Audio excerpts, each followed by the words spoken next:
Karimnagar rural మండలం జూబ్లీనగర్లో ఈ నెల 3న కవల పిల్లలను చంపేసిన తండ్రితో పాటు అతని సోదరుడు తల్లిదండ్రులను అరెస్ట్ చేశారు పోలీసులు. 2022లో కవల పిల్లలు ఇద్దరు అమ్మాయిలు జన్మించాక తరచూ భార్యతో గచ్చు శ్రీశైలం అనే వ్యక్తి గొడవ పడేవాడిని పోలీస్ దర్యాప్తులో తేలింది.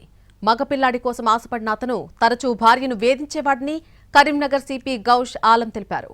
ఈ కేసులో శ్రీశైలం అతని సోదరుడు తల్లిదండ్రులు నిందితులని తెలిపారు. ఎలాగైనా ఆడపిల్లను వదిలించుకోవాలనే దూరాలోచనతోనే శ్రీశైలం తన ఇద్దరు కవల కుమార్తెలను వ్యవసాయ బావి వద్దకు తీసుకెళ్లాడు. ముందుగా గడ్డి మందు పట్టించాడు. ఆ తర్వాత బావిలో పడేశాడు. పిల్లలు ప్రమాదవశాత్తు బావిలో పడిపోయారని అందరూ నమ్మించేలాగా నాటకమాడాడు. ఒక పాప మోటార్ పైప్ ని పట్టుకుని ఏడుస్తూ ఉండడం గమనించిన శ్రీశైలం బావిలోకి దిగి అమ్మాయిని చంపేశాడు.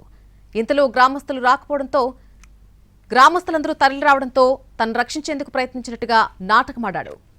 Accused parents and brother, they were out of the village, and his wife was inside house. On some pretext, he took his daughters to nearby well. అక్కడ వెళ్ళిన తర్వాత సాయంత్రం టైంలో he pushed both of them in the well. ఆ push చేసిన తర్వాత one victim drowned immediately, and second victim was trying to float to save herself. అది చూసిన తర్వాత he also went inside and deliberately drowned her second daughter. ఆమెకి అక్కడ చంపేశారు. Then to save himself, he started acting.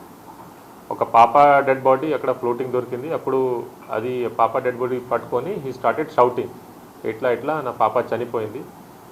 And seeing that her daughters are not around, ఈమె కూడా accused wife also came looking towards field. తర్వాత